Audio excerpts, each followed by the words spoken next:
Good afternoon, everybody. Rob Cairns, CEO and Chief Creator of Amazing Ideas at StunningDigitalMarketing.com. I'm glad you could join me for today's chat with Owen Greaves. Owen and I have known each other for over 10 years on a multitude of internet platforms, even before social media became fashionable. We become friends. Owen lives in the amazing province of British Columbia, and as many of you know, I'm in Toronto. Despite having never met in person over the years, we are actually really great friends and enjoy each other's company, enjoy many a discussion. Today, we talk about sort of the future of web design going into 2019.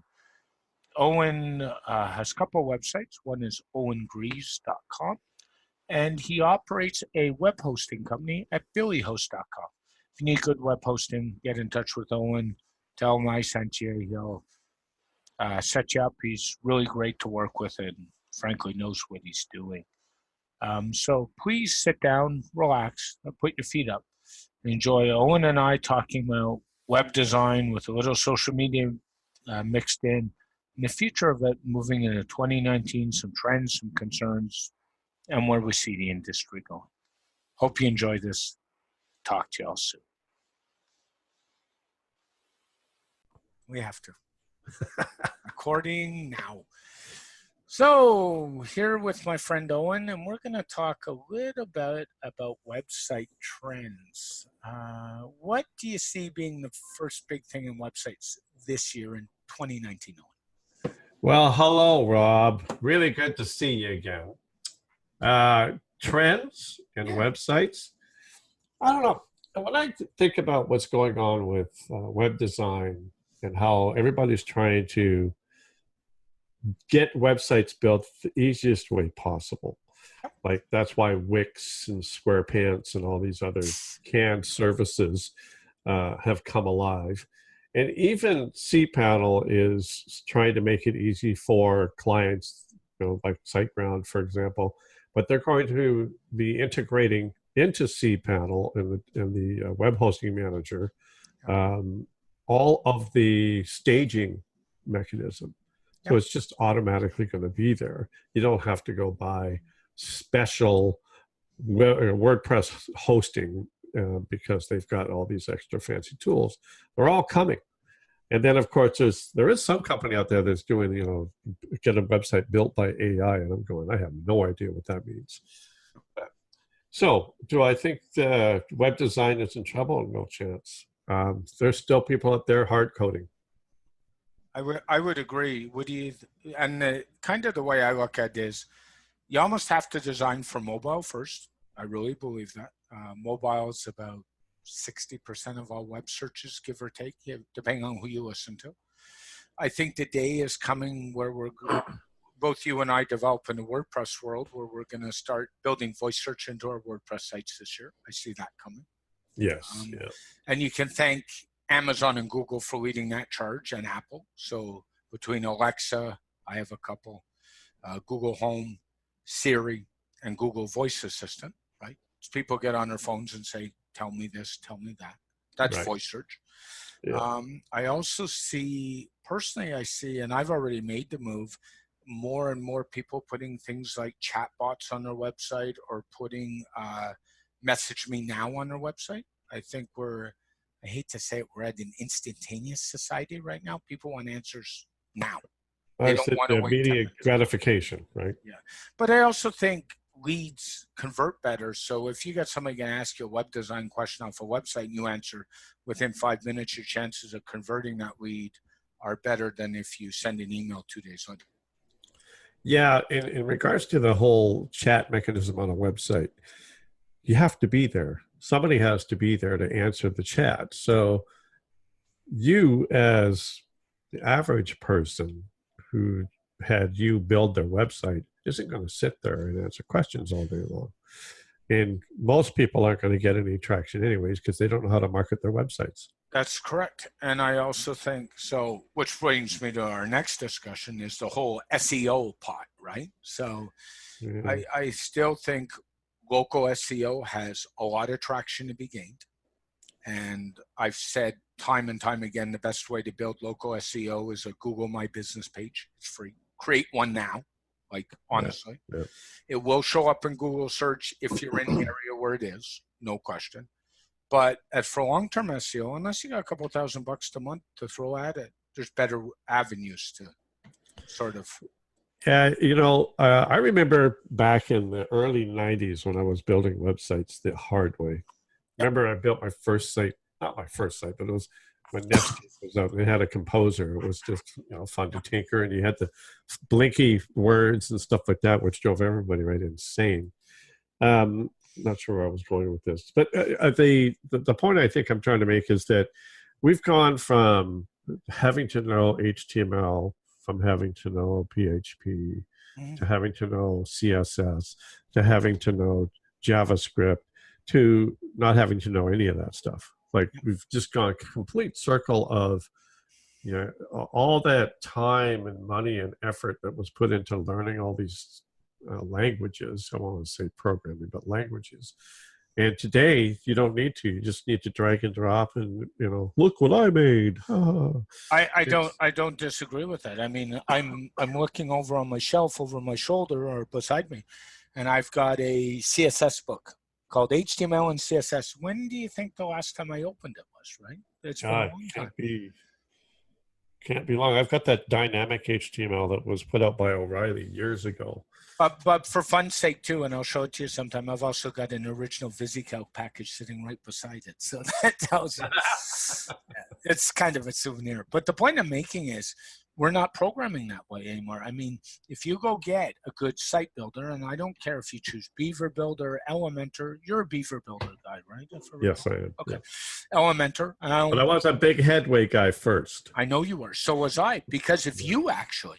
And I've no, don't be. And I tend to use Aveda, and the knock, if you talk to non-Aveda folks, is Aveda, is people will say has a large power drain, and I keep saying, so what did you do? Go buy cheap hosting? Because you operate a web hosting company, and hosting is part of the equation, is it not? It is, and it should be, put it that way. But what happens now, or it has been happening, somebody has gone and gotten a HostGator affiliate account, sold them hosting through the affiliate account, and then charged them for hosting again in their packaging of building a website. So they're double dipping, right? Yep. And you can't stop that stuff. So now there was a discussion I was reading on a forum, and I'm kind of all in with SiteGround. I have been for a while, but I've got another local host called Boomhost who I've been playing with just because I met the president at an event. So I said I would try it. And the bottom line is somebody was complaining that they went out, got a shared account, and they had a WooCommerce site that had over 50 products, and it was dying. Well, of course, because on that shared account, they also had 5 other sites. Yeah. And what people need to realize is it's not just the site, it's the server, it's the environment, and you need to buy for what you got. This particular person probably should have bought at least a VPS account, a virtual private server, or maybe a dedicated box, right? So, well, dedicated is such a interesting term because there's dedicated, you do all the work, and then there's dedicated managed. And dedicated doesn't say the same thing to the average person that comes to buy web hosting. Yep. That VPS and shared or whatever means. It's different. Even myself, being in the hosting industry, I've had to make adjustments. I've had to go from just straight CentOS servers to Cloud Linux, which runs on top of CentOS, and then all the resources are being managed by the Cloud Linux, and of course Cage FS, which is every site is in its own little box. If somebody hacks in, they can't go anywhere. All they can do is play in that box. Yep. So even the hosting industry has had to shift gears because hackers, don't care. The script kiddies are not. They don't care. No. They just don't care. Servers get attacked every day, by the hour, a couple hundred times an hour. So security becomes the big issue then. And even just with WordPress stock by itself needs help.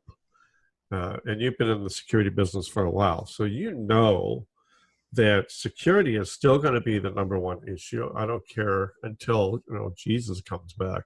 Yep. And it's getting worse, to be honest with you. I mean, not better. So kind of my whole take on the hosting security game is the host isn't the only solution.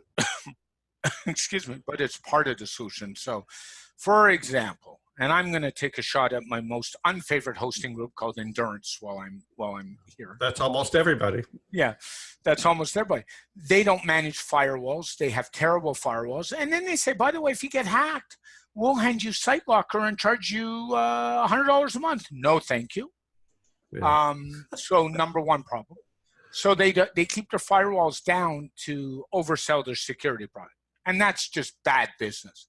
And then you take a host like you run a hosting company or, and what's the URL, Owen? Take a BillyHost.com. BillyHost.com or SiteGround or any of the big hosts. Emotion's another one that comes to mind. Yes. And they actually have turned their firewalls way up. Now they cause other problems, but I would rather that. So that's problem number one. Problem number two, and rule number two is do not depend on your web host for backups. And I have to stress this to people all the time. They say, well, my web host does backups through the cPanel. SiteGround does. What happens if their backup server gets hacked? Then you're done. So I always take caution to the wind and say, either run them weekly or pay somebody to do it for you. So you're better off, safe than sorry. Yeah, even our company, we have separate servers with SSD drives for our backups. They're not hosted or shared or stored on the actual hosting server. And then number three is do your software and your security updates on a regular basis. Like that helps, right? Yeah, that's almost becoming a full-time job. And most people don't. They don't even think of it. Like they throw up a website and they think that it's just going to live forever. I have 387 security clients. Now, I cheat. I have an automated scripting system that does it for me. But still, wait till they find out. Yeah, it's okay. They know. And the thing is, I met with a client who I've been talking to off and on right before Christmas, and she said to me, every time we do the security stuff, it takes my staff an hour and a half, and we don't have time to do this. And I said, so for $800 a year, you wouldn't be smart to pay somebody to do it? And she said, and she quickly did the math and said, where do I sign a check? Yeah, it's like pay me now or pay me later. Pay me later. And the problem is, if you get hacked, then you're into thousands of dollars and it gets awful. So I agree. And then number four becomes, if you're a small business, have somebody in your toolbox you can kind of go to, like somebody like you or somebody like me or a resource or somebody you can go to, because small business owners, there's an old saying, if you can't do something, hire somebody. If you're not good at doing something, hire somebody. If you don't like doing somebody, hire somebody. Concentrate on what makes you money. Outsourcing is still cheaper than trying to waste all your time trying to figure it out. Yep. That's just the way it is. It's the same thing with building websites. They say, oh, I can do this on my own. And yes, you could. You could build a wonderful website, but you will learn nothing because you're just dragging and dropping, and you won't know why things work. You won't know why they don't work, and you won't know how to fix them. And you might not have an eye for design or an eye of where things go. For example, I don't know how many websites I look at that somebody throws a slider up at the top, and it takes 3/4 of the page above the scroll. And then they wonder why their message of their key information is being lost, because you've taken all your prime real estate and thrown up a slider of pictures that provides no value except looks pretty.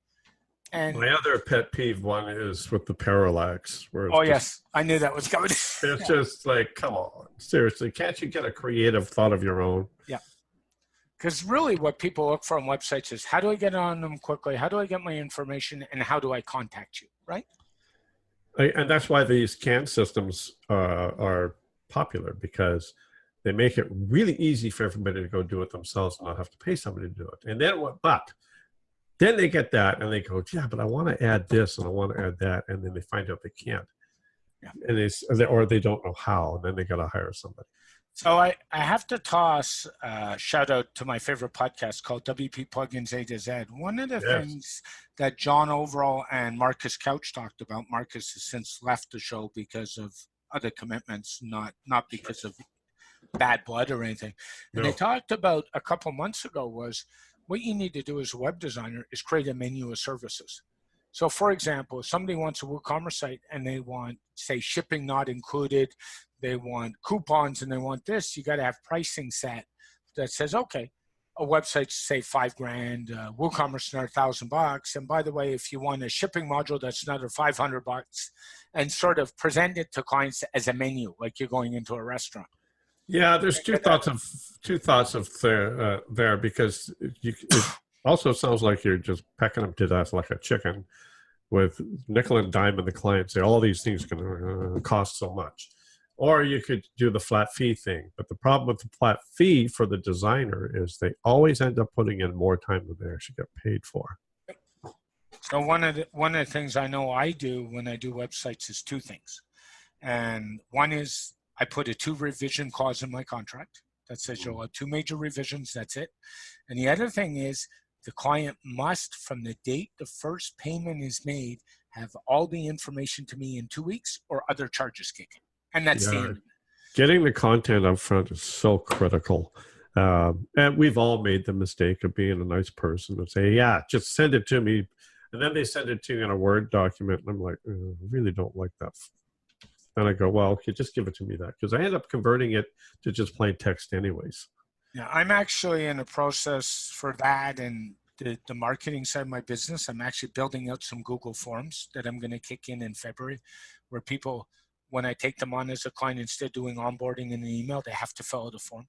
Yeah, sure. That's another great way of dealing with it. And it's still the onus is on the client. They still have to provide you with the pictures. Yep. They have to have permission to use those pictures. They either own them or they got permission. And they have to prove that they got permission. Yeah, otherwise, you're going to have a legal... We need to talk about that because I don't know if you know, but Google Images now builds code in them to say where the photos came from. So if you took a Google image at images.google.com and use on the website, there's code in there saying what website it came from. Yes. And the other thing is you can download the image, right-click on it, go to properties, and you can find a lot more information about an image. Yep. People aren't smart enough if they're going to break the rules to scrub the image data, which you can do. There's programs out there to do it. You just, Well, fortunately right now, at least I haven't heard anything that if you are using an image and you didn't get permission to use it, typically they just ask you to remove it and that's the end of it. Yep. I've not heard anybody get sued to death, but the reality is own your content. Everything will be wonderful. So that own your content. So that brings me to a new discussion. And I think you know how I feel on this one. And we've talked about in many, many conversations. Come on, you have no opinion. What are you talking about? I have not, no. Anybody who knows me knows I have an opinion about the world. On everything. On everything, yes. But what do you think about people that say, I've got a Facebook page, I've got a Google My Places account, I've got a Twitter account, but I really don't need a website? What do you say to them? Enjoy your crappy life. They don't own their content. All those social networks own their content. They own the content. It's not yours anymore. You gave it away. It's part of the terms of service. All your pictures do not belong to you anymore. People don't care, but that's the truth. They don't care until they start sending out Facebook messages saying share the status because I'm not giving Facebook my content, right? Yeah, like even when I first got started with the social networks and everything like that, that was one of the first things we talked about. It was like, we're giving all this traffic to the social networks with our content. So rather than do that, if we're going to do that, let's own it, have a blog, and then populate the social networks from the blog. Now, Jetpack's tried to address that to the most part, and then some other plugins. But you can have that stuff automated so that it's still the same problem. The difference is the content belongs to you because it's on your blog. That's where it originated. One of the reasons I still, even though I do like regular Facebook Lives, as you know, you've watched a few, and I still post content on my website. Now I've switched kind of to a video format, but I still throw all the traffic back to my blog. And it's one of the reasons I keep the original videos when I throw content back to it. And it's one of the reasons I use a utility to download the Facebook Lives. There are such utilities, because if they ever disappear, I've still got all that content I can pull. Yes, right. But, the average person, even I say the average person, I include that small to medium business owners, they don't know either. It's like they aren't thinking about what the problem is. They just want the problem solved, and they don't care about the details behind it until they get into trouble. So yes, which leads me to my next discussion. Client A has a web designer. He tells the web designer he's firing them, which is not uncommon. Goes and gets developer B. But client A made a mistake and let the web designer register his domain name and keep it in their account. Web designer says, you fired me, basically go away, and I'm not giving you this domain name. Because I own it. Because I own it. Now, I've been through that. I'm sure you've been through that with clients. Oh, yeah. And you basically got to sit and watch the domain name from the date of expiry for 45 days, let it go through everything, and grab the damn thing. And kind of the way I do domains is, so I do them two ways. If the client wants a domain on GoDaddy, I actually put in my contract the client owns the domain name. Yes. And what I do is I register it for them in my account. When they pay their bill, I transfer that domain to their account. Yes. And where was I going to? NetFirms has the same feature. So they're the other registrar I use off and on. And they will let you transfer it to the client's account seamlessly. You don't have to do anything. It just does it. Yeah, so the way Billyhost handles that, I used to register the domain names for clients at one time because I used to finance them basically. Yep. So if it was due, I paid for it and then they would pay me. Well, it got killed, obviously. But so what happens now when you buy hosting with the domain, I still manually approve every order. So fraud doesn't get me, even though I do have fraud protection in the software. The issue is that, let's say they bought a domain after they bought hosting. I just purchased it through their own account. So it always belongs to them. I don't want to own their damn domain name. I don't want it. I just don't want it. So if I do, it's because I did a favor for you. And when you leave, it leaves too. I don't want it. So because unfortunately with the way the domain name registrars operate and the legal ramifications thereof, you have to bill 60 days in advance, and they have to pay 30 days before it's actually due, because that's the way the registrars have decided this is the way it's going to be. I don't have a choice, so I have to bill in advance. And most of them go, well, it's not due till here. And I say, well, I'm sorry, but that's the rule. That's the way it is. So if you want your website to work, you have to pay the bill 30 days before it's actually due. Yeah, the kind of take two I have on that is, we were talking about the whole issue about the unethical web designers, and I really, I build right in. I'll register a domain for a client, but I can tell you if I'm going to register, I'm knocking on a management fee on top of it to do the work. I'm sorry. Or an administration fee. Or administration fee. So, and most of my clients, I deal with some clients in political space and stuff, they just don't care. They just want it done. But they also want ownership. And I actually sit them down and say, you do own your domain name because I transfer it right away, even if I register it. In several cases, I've actually got clients where I've got access to their domain account. Now, GoDaddy's got some new services I know where they will actually let a client set you up to manage their registration account too. You can do that. Yeah. NetFirms does the same thing. Yes. So, I could fully automate registration of but it's fraud. Domain names, but fraud is just, you just get killed. Yeah. But I'm grateful for the GoDaddies and the HostGators of the world. So am I. Because I get more clients from them than I do anywhere else. Yeah, it's funny because the minute everybody I know who's had problems in the last while, and I'm a SiteGround guy for a Yeah. long time. And I and don't I hold that against you, Rob. no, I know. You hold lots against me, but not that. That's personal stuff. Yeah, but it's, as for SiteGround, I mean, when you talk about the top WordPress hosts are always mentioned in the top echelon. I mean, let's be fair. The only reason Bluehost, which is an endurance company, is they're a major Yes. sponsor of WordPress WordCamps, and so is GoDaddy. And let's Yes. be fair and honest. The problem is, to become a sponsor, it's hard to. It's that ethics problem. Do I take money from you or do I not? And Yeah, it's that's a real crapshoot there because yeah, they want the PR, they want the advertising, they want that exposure.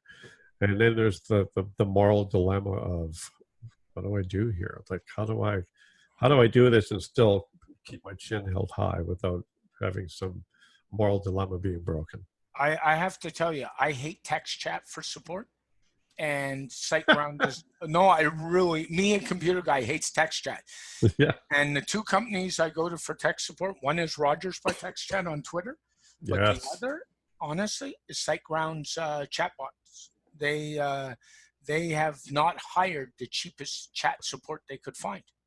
Yeah, I have to do everything through my support system so that a ticket is assigned, Yeah. a ticket number, because then there's no chance of anything getting lost. People started sending me content to my phone, and I would just lose my mind.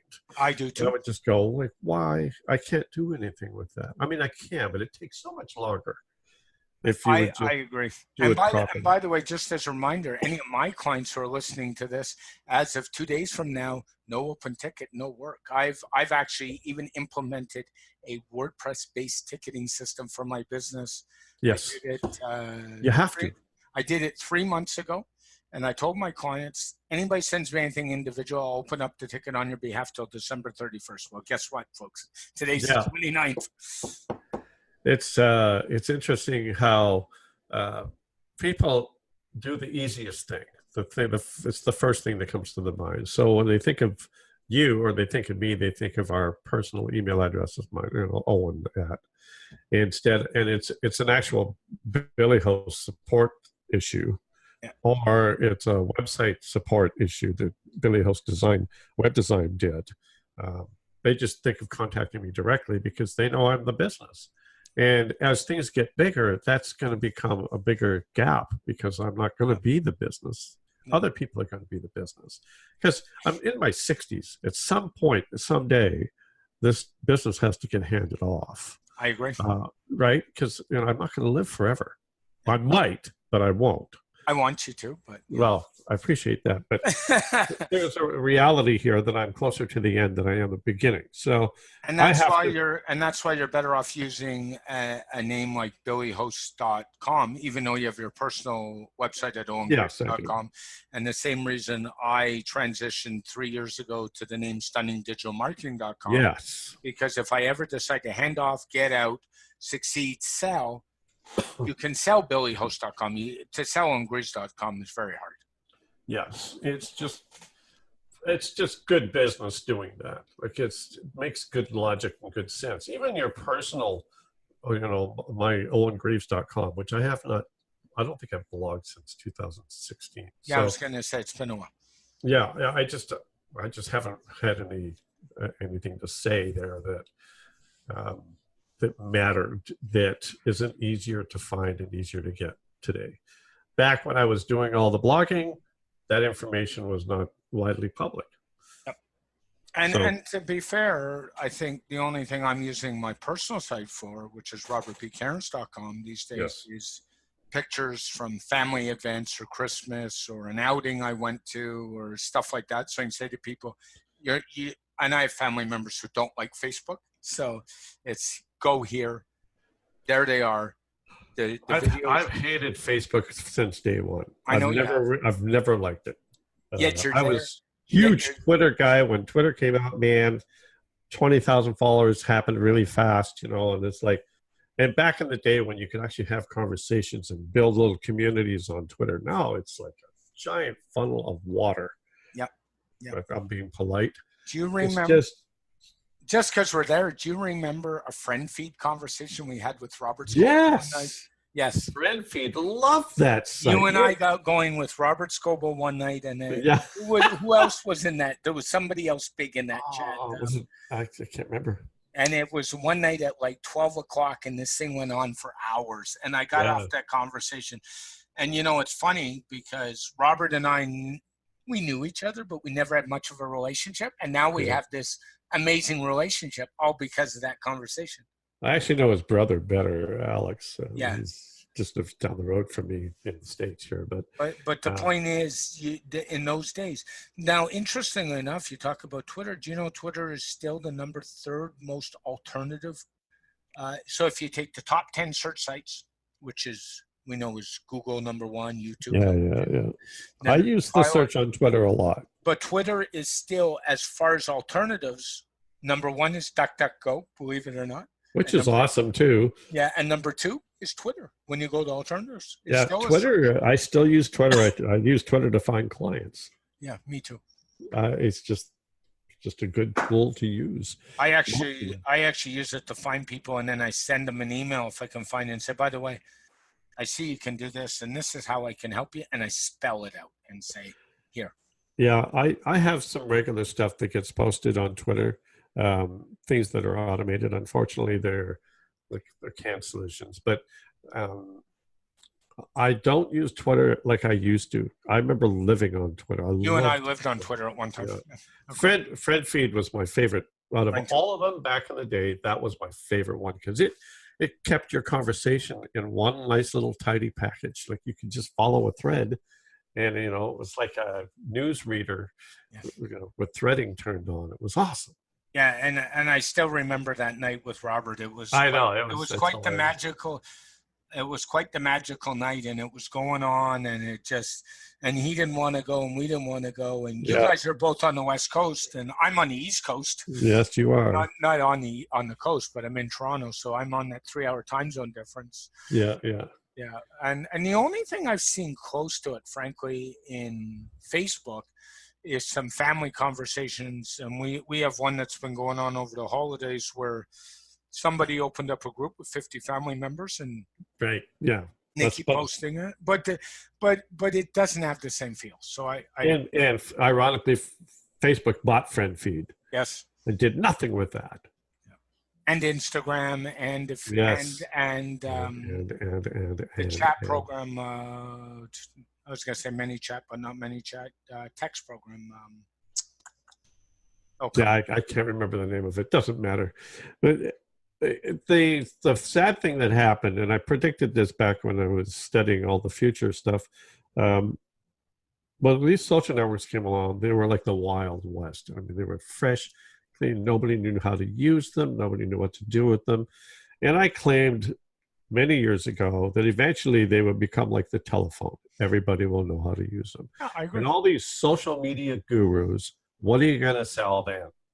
And they're still up there pumping social media. And good for them. I'm not poo-pooing that. It's just that it's like the telephone and the TV. We all learn how to use these things eventually. And if you're going to have to change and diversify when you narrow yourself down to just social media, you better hope and pray that there are some new social networks opening up that you can jump on and learn. Yep. Otherwise, you're going to be teaching Twitter, that was 50 years old. Yeah. And one of the things people don't understand, and websites are the same, social media is the same, is to go after your demographics. So, for example, I always say, if you're targeting, say, females, and this is going to sound racist, but it's not meant to be, it's actual demographic stats, between 20 and 35, don't go to Facebook. And people look at me and say, excuse me, where? Don't go to Instagram. Nowhere. Snapchat. Not even Snapchat. Pinterest. There's another one I don't get. Because what Pinterest sells, if you look at Pinterest very simply, women's clothes, recipes, any events out for women, women's lingerie, footwear, and that kind of stuff, and jewelry. And it's all young women with disposable income. Yeah, that's not my gig. I'm in Not my mine, 60s. but I have clients in that. For me, it does nothing. But I have clients in that realm, so you have to. Yes, right. So you need to know that stuff, but the reality is marketing is still, believe it or not all that complicated. I agree. It's the You mechanics still, that are complicated. and every website, every business, every wannabe has the same problem. They need new clients. Yep. They all do. So a lot of these fancy and trickery and systems, they're great. Some of them work short term, but marketing works short term too. Marketing is like the stock market, Bill. Yep. Over time, if you stick to the basic principles, you will win. Yep. But a lot of people think there's some secret, like it just makes me crazy again.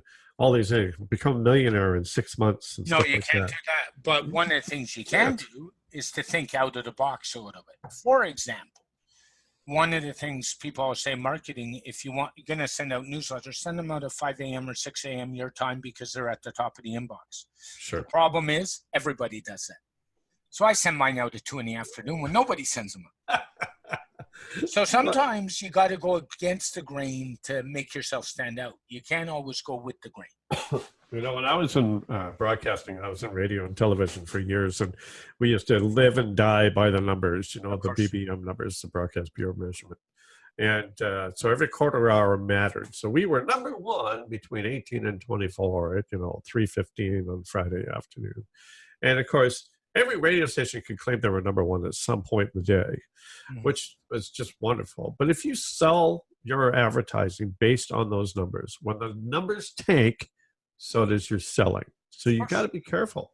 Yeah, of course. So now that we're kind of into the new year, is it going to be a big change in WordPress? We've seen Gutenberg. We all, I'm kind of with you. I don't really care much that it came out. What I didn't like was the timing. Many people have argued with me and said you're against it. I'm not. Progress is progress. It's going to happen. You got to let it happen. Yeah. I think 2019 is going to be more of the same. We're just going to see. I'm not convinced these release cycles can be sustainable because they're trying to keep it every 6 months or whatever. As these platforms and these tools get more complicated, the longer they take. Yep.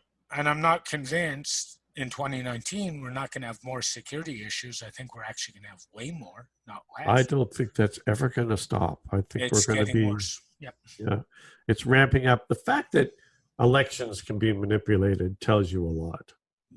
I do some work, as you know, with multiple police in the community and a business perspective, and and it's web work. And I can always tell you, there's an event. I just watch the server, and I it's like watching.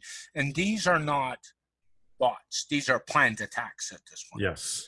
But whereas you remember a number of years ago, there was 4 police officers in New Brunswick that were killed. Yes. In that murder. Okay. Yes. So one of the sites that I give back to the community is a site called cpom.ca. It's a site where they do the live streaming for the Ontario Police Memorial in May every year. That site took a 5,000 increased security bot attack while the funerals for those 4 officers were going on. 5,000%. I have a couple of I have a couple of clients that are politicians in town here. One of them's the mayor. Oh, great. And just during the election, it was incredible to watch the data on that site alone, on the mayor's site. How it just, the bandwidth usage and all of the attacks and attempts to break in, and like it was just mind-boggling. I'm going, why? I don't understand what people think they're trying to accomplish by doing that. Like, I don't understand. I guess it's because I'm not a criminal mind. I don't think that way.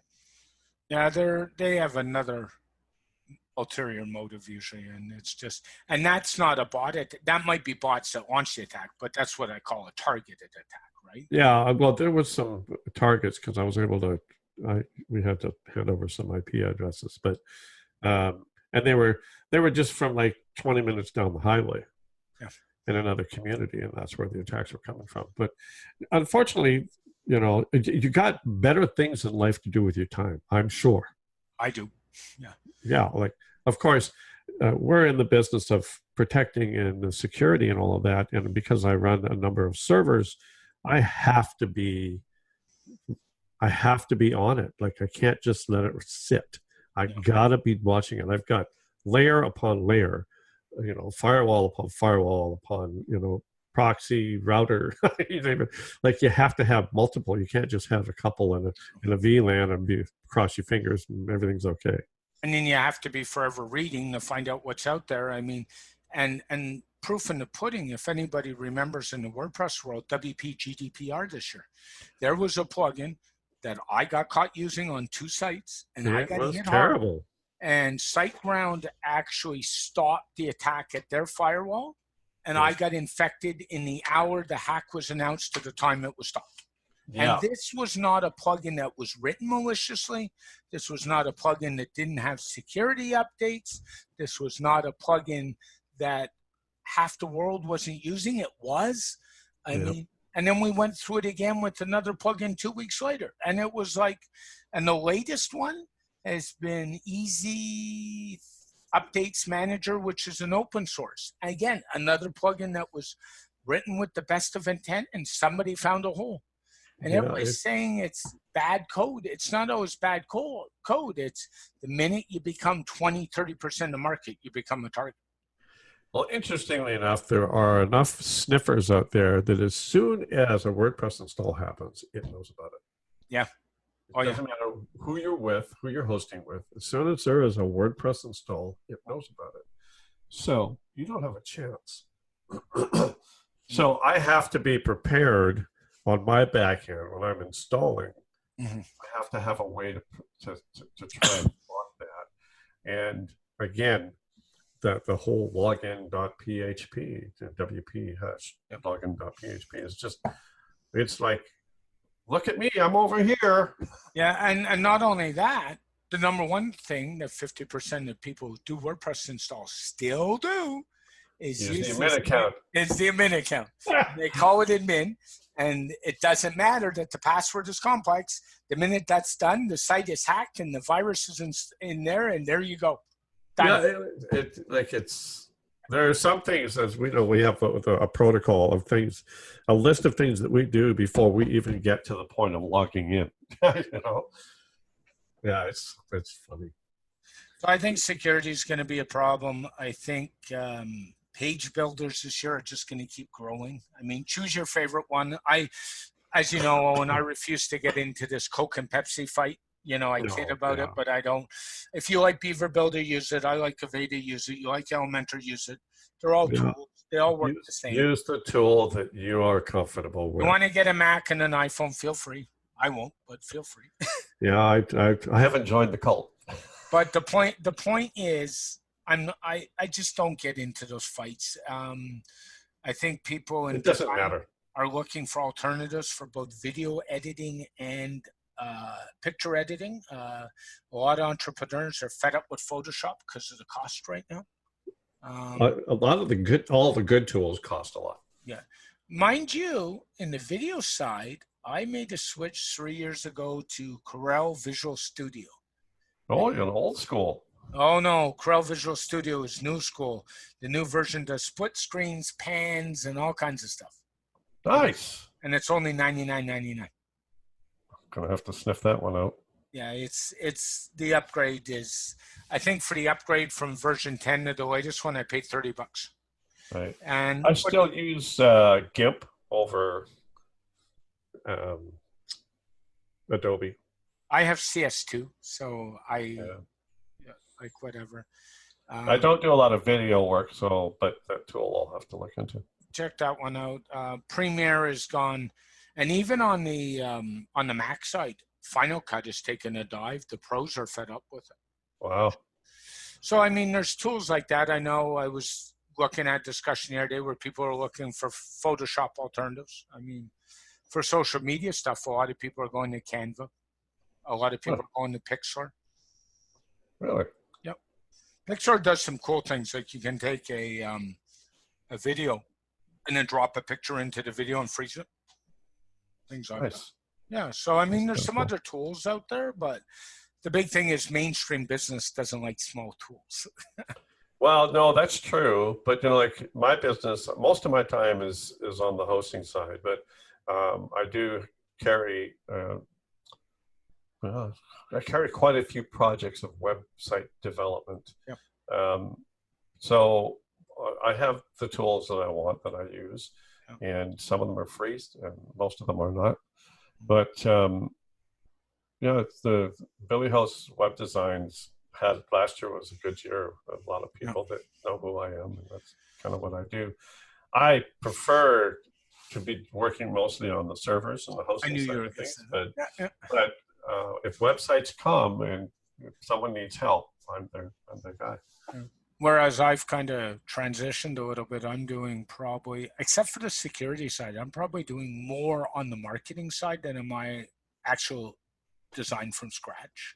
And but marketing now includes websites. Yeah, it does, no question. But I don't do as much web design from scratch as I do. Right. No, I get that.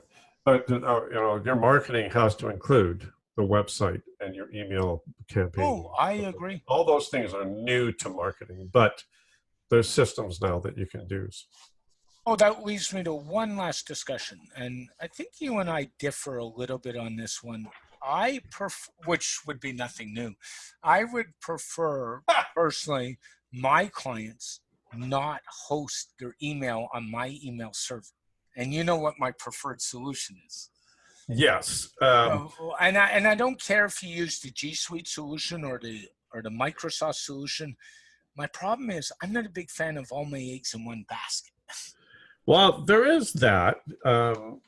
There's also the school of thought that if it's in one place, it's one place to manage.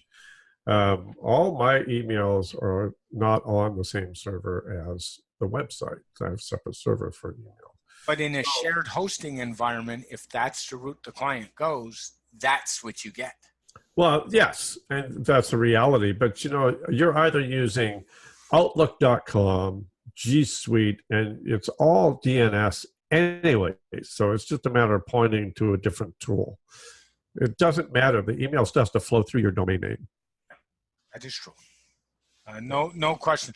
I actually do it because I actually prefer the spam filters on Google than I do in a cPanel environment. That's why. Well, they invested a ton of R&D to figure that stuff out. Except there's sometimes they're overzealous, but that's that's kind of. Well, they still have outages like everybody else. Although I've been with this data center in Montreal now for 6 years. I've never had my servers go down. Yeah, I remember when you did the switch actually.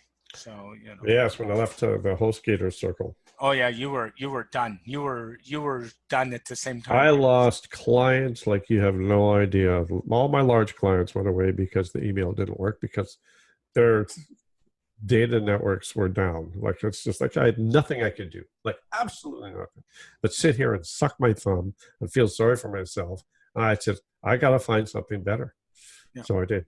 Yeah, and there are some good Canadian, there are a couple good Canadian outfits. It's just you have to find them.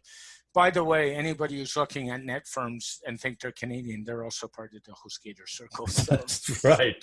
So you kind of you got to. .ca does not mean they are Canadian. They are Canadian. No, it means you have a Canadian address, which entitles you to a .ca. Yeah, I use a company called gtcom.net. Yep. Yep. And they are fabulous. Support is amazing. Can't speak more highly of them than that. It's been the best I've been with in all the years I've been doing tech. They're the best right now. Yeah, and the problem with hosting is like everything else. Who's number one now might not be number one in 6 months. But personally, I hate to say it. I know people get lacked up on the discussion between WordPress managed hosting and non-WordPress managed hosting. We hear those terms. Frankly, they don't matter as far as I know. No, it doesn't. It's a sales gig, and the minute Yes. you call WordPress managed hosting, you had 25% because you can. Yeah, it's just perception. The truth is you have the same problems with Yep. the self-hosted as opposed to managed. The same security problems, the same plugin problems. You got all the same problems. They just make it sound like that they're going to look after it for you. And in some cases, they probably do. And in most cases, they don't. Anyway, Owen, thanks for the chat. Happy New Year. Stay out of trouble. You know, New Year's. Yeah, all the regular things. We're going to be hosting some people here for New Year's Eve. We haven't done that for a few years. It's just our turn to host because we have a group of people that we get together with every season. And of course, Christmas was really nice and quiet, so it was wonderful. Although I bought this huge turkey thinking that family was coming, and we're going to be eating turkey for a while. You delivered? But, yeah, it was a fun Christmas, anyways. Thanks, but Owen. yeah, I appreciate always, Rob, talking with you. We've known each other a long time. So I was trying to think. It goes back to pre-web days. Like it's been a long time. You and I did a chat with somebody on where was it? On Blog Talk at one time, and that was 5 or 6 years ago, and we were trying to figure out. And it's just kind of, it's interesting because people say you can't make relationships from the internet. No one and I have never been in the same place. It will happen one day. It's just when one day we'll run into each other. But that's the way it works. And the fact that we talk a lot and bounce ideas off each other a lot. And one of the hardest parts about working for yourself, and this is you get isolated sometimes. So yeah, but when we do run into each other, I'll be the little old man with the cane. Yeah, no, you're not. Thanks. Have a great day. All right, Rob. Take